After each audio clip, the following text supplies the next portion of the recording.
कल अली रजा साहब, मैं आपकी तरफ आना चाहूंगी। कल मकबूजा कश्मीर में 3 नौजवानों को शहीद किया गया, लोगों के घर तबाह किए गए। जो घर तबाह किए जाते हैं, क्या उनकी कोई रकम भी अदा की जाती है? बहुत शुक्रिया डॉक्टर साहबा, आपने मुझे टाइम दिया। असल में भारत 70 साल से जिस तरीके से कर रहा है और जो जो इकदाम वहाँ कर रहे हैं वो जिनेवा कन्वेंशन की भी खिलाफ वर्जी है, और जो ऑक्यूपेशन फोर्सेस के का होता है, जो यूनाइटेड नेशन के रूल्स हैं, उसकी भी खिलाफ वर्जी है। हमारे नौजवानों को बेगुनाह शहीद किया जाता है, एक तो ये है। लेकिन इसके साथ साथ जो घरों को तबाह किया जाता है, ये किसी भी इंटरनेशनल लॉ के तहत वो इसकी कोई इजाजत, कोई लॉ इजाजत नहीं देता।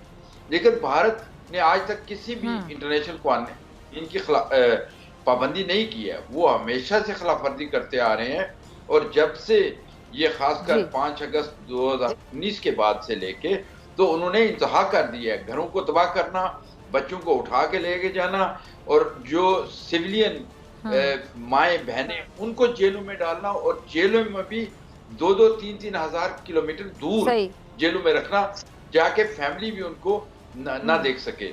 तो ये सारे आलमी कानून की खिलाफ वर्जियां हैं।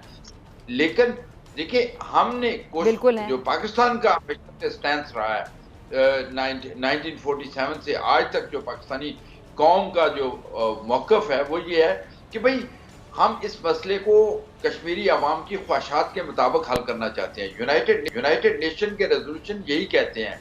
जो आलमी फोरम पे आज तक जितनी करारदादें मंजूर हुई हैं, चाहे वो यूरोपियन पार्लियामेंट की हो, चाहे वो यूनाइटेड नेशन की रिपोर्ट्स हों, चाहे वो जो ह्यूमन राइट्स की ऑर्गेनाइजेशन है, उन सब में कश्मीरियों का जो राइट टू सेल्फ डिटर्मिनेशन है उसको एक्सेप्ट किया गया है। और इसके साथ साथ वहाँ की पब्लिक जो प्लेबिसाइट है उसका कश्मीरियों के साथ वादा न सिर्फ आलमी अदारों ने, बल्कि जवाहरलाल नेहरू ने जो प्राइम मिनिस्टर थे इंडिया के, उन्होंने एक बार नहीं कई बार कश्मीरियों के साथ वादा किया था। तो हम कश्मीरी तो ये कहते हैं कि भाई हमारा जो हमसे वादा किया वो पूरा करें। हम किसी के खिलाफ नहीं है।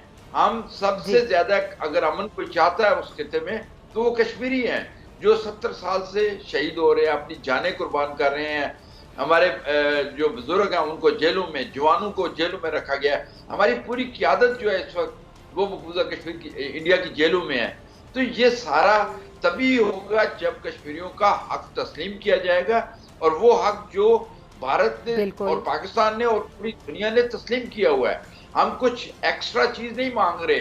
और मोदी साहब को ये पता होना चाहिए कि जब तक वो आलमी कानून की पाबंदी नहीं करेंगे, जब तक वो कश्मीरियों का राइट नहीं देंगे, यहाँ इस खिते में अमन नहीं हो सकता। तो तिजारत कैसे होगी? हम भी यही चाहते हैं कि अमन हो, पीस के साथ सारे लोग जो हैं वो खुशहाली से, जो पैसा जंग पे खर्च होता है वो लोगों की खुशहाली पे खर्च हो। लेकिन उसके जो बुनियादी राइट्स है उसको तस्लीम करना पड़ेगा। अगर हम चाहते हैं कि इस खिते में मुस्तकिल अमन हो, पायदार अमन हो, और तमाम इस खिते के लोग खुशहाल हो सकें और वो एक अच्छी लाइफ गुजार सकें, तरक्की कर सकें, उसका एक ही हल है कि कश्मीरियों का जो हक है वो तस्लीम किया जाए। जो भारत मुसलसल इनकार कर रहा है, लेकिन भारत को मजबूर होना पड़ेगा, उसको एक्सेप्ट करना पड़ेगा। उनके पास और कोई ऑप्शन नहीं है। ओनली वन ऑप्शन, कश्मीरियों का जो बुनियादी हक के खुदरादियत है, हक की आज़ादी है, वो उनको देना पड़ेगा। ठीक है, आपकी तरफ आना चाहूंगी मैं रोहित शर्मा, आपके पास इन बातों का क्या जवाब है? हाँ, ये जो जनाब थे मैं इनको जानता नहीं हूँ, लेकिन मैं इनसे एक चीज़ पूछना चाहूँगा। इन्होंने बड़ा लंबा चौड़ा लेक्चर दिया, बड़ा अच्छा लगा, लेक्चर बहुत अच्छा था। इनसे मैं एक क्वेश्चन पूछना चाहूँगा। पाकिस्तान ने 1900 स्क्वायर किलोमीटर ज़मीन चाइना को दी, वो प्लेबिसाइट से हुई थी क्या, या यूएन से पूछ के हुई थी? और उस पर ये एज अ कश्मीरी, जो अपने आप को कश्मीरी लीडर बता रहे हैं, ये क्या बोलते हैं? जरा इनसे मैं ये जवाब मांगूंगा। देखिए, मैं आपको जवाब देता हूँ। अली साहब जी, ठीक, मैं जवाब देता हूँ। देखिए, जिस बात की तरफ ये निशानदेही कर रहे हैं, हम ये अपनी तरफ पहले आए कि आपके प्राइम मिनिस्टर जवाहरलाल नेहरू साहब ने क्या वादा नहीं किया था? यूनाइटेड नेशन के रेजोल्यूशन पे साइन नहीं किए हुए इंडिया ने? क्या यूनाइटेड नेशन की जो रिपोर्ट्स है उसके बारे में बताएं कि वो क्या कश्मीरियों ने या पाकिस्तान ने की है? वो तमाम रिपोर्ट्स गैर जानबदार। आपने एमनेस्टी इंटरनेशनल को निकाल दिया। आप मुझे ये बताएं कि आप ये कहते हैं कि मकबूजा कश्मीर जो है या कश्मीर आपका अटू टंग है, तो आप अटू टंग में आप किसी भी इंटरनेशनल ऑर्गेनाइजेशन को, ह्यूमन जो एमनेस्टी इंटरनेशनल है वो भी वहां से चली गई पिछले साल, तो क्या वजह है? इसकी वजूहत क्या है? क्योंकि आप गासिब हैं, आपने कश्मीरियों के हकूक गस्ब किए हुए हैं, और जब तक ये हकूक आप नहीं देंगे कश्मीरियों को, उस वक्त तक उस खिते में अमन भी नहीं होगा। हाँ, ये मेरी देखिए, ये सबसे बड़ी बात है कि जब तक कश्मीरियों को उनके हकूक नहीं मिलेंगे, जब तक उनको आज़ादी नहीं मिलेगी, जब तक उनको रायदही का हक जो भारत ने खुद तस्लीम किया हुआ है वो नहीं देगा, उस खिते में तरक्की और अमन है वो नहीं हो सकता। आप फिजा जी, मैं आप बात करता हूँ। देखिए, मैंने इनसे एक सिंपल सा क्वेश्चन पूछा था, शायद मैं रशियन बोल रहा था और ये चाइनीज समझते हैं, तो इन्होंने मुझे क्या जवाब दिया मुझे खुद नहीं समझ में आया। मैंने एक क्वेश्चन पूछा, अब आप बोल चुके हैं, आपके दिमाग पे चाइनीज ही सवार हैं अभी तक। हाँ रोहित सुनिए, अब एक मिनट चाइनीज उतरे नहीं दिमाग से। मैं इसलिए बोल रहा हूँ क्योंकि मेरा क्वेश्चन बहुत सिंपल था। 1963 सीनो चाइना अकॉर्ड में 1900 स्क्वायर किलोमीटर जमीन चाइना को दी पाकिस्तान के थ्रू, ठीक है। वो ना तो प्लेबिसाइट दी गई, ना वो उस अकॉर्ड में ये लिखा हुआ है, उस अकॉर्ड में ये लिखा हुआ है कि कश्मीर का जब फैसला होगा,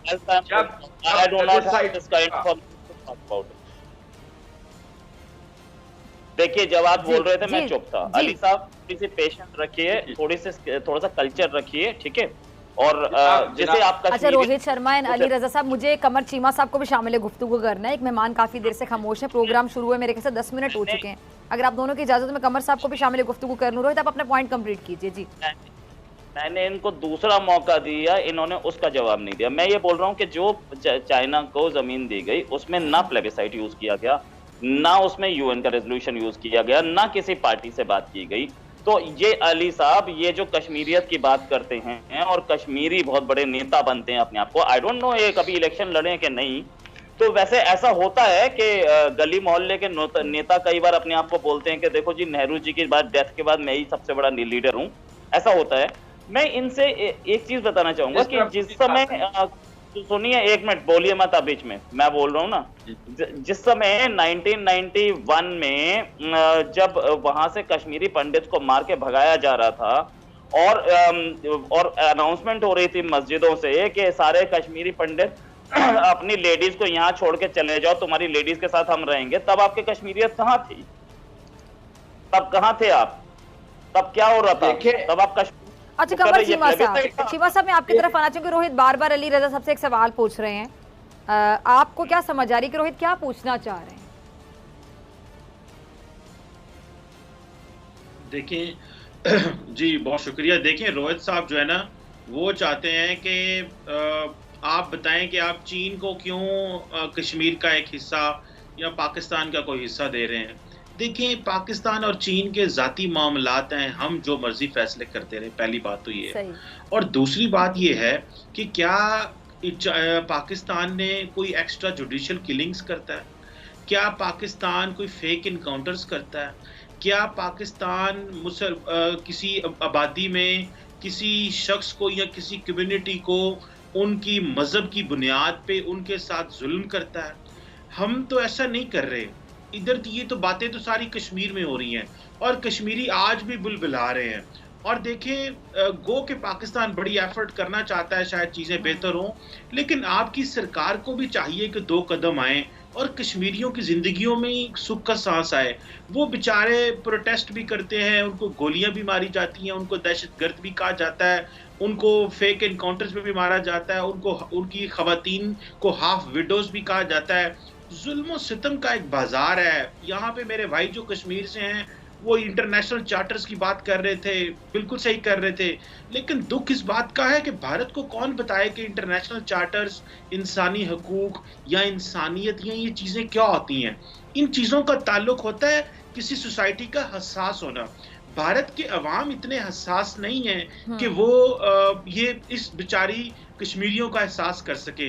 ये तो प्योर एक बुनियादी इंसानी हकूक का मसला है। हम तो बातें कर कर के थक गए हैं कि ये इंसानी हकूक का मसला है, ये दो मुल्कों की ईगो का मसला नहीं है, ये कोई मुसलमानों का मसला नहीं है, ये ज़मीन का मसला नहीं है, ये बुनियादी हकूक और इंसानी हकूक का मसला है। सो भारत, ये जो हमारे दोस्त हैं रोहित शर्मा साहब, ये समझते हैं कि कश्मीर में ज्यादती हो रही है, लेकिन जाहिर बात है कि वहाँ पे माहौल इस तरह का है, बात नहीं की जा सकती।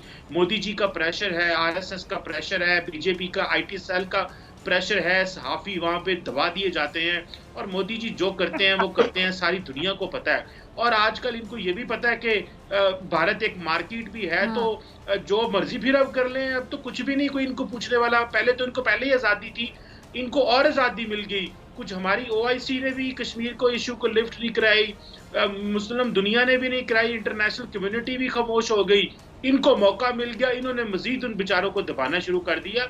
चले कोई नहीं, दबा लें, कभी तो इन बेचारों की आवाज़ सुनी जाएगी, कभी तो कोई किसी माँ की, किसी बहन की, किसी बेटी की आवाज़ सुनी जाएगी जो शायद सारे भारत को हिला देगी।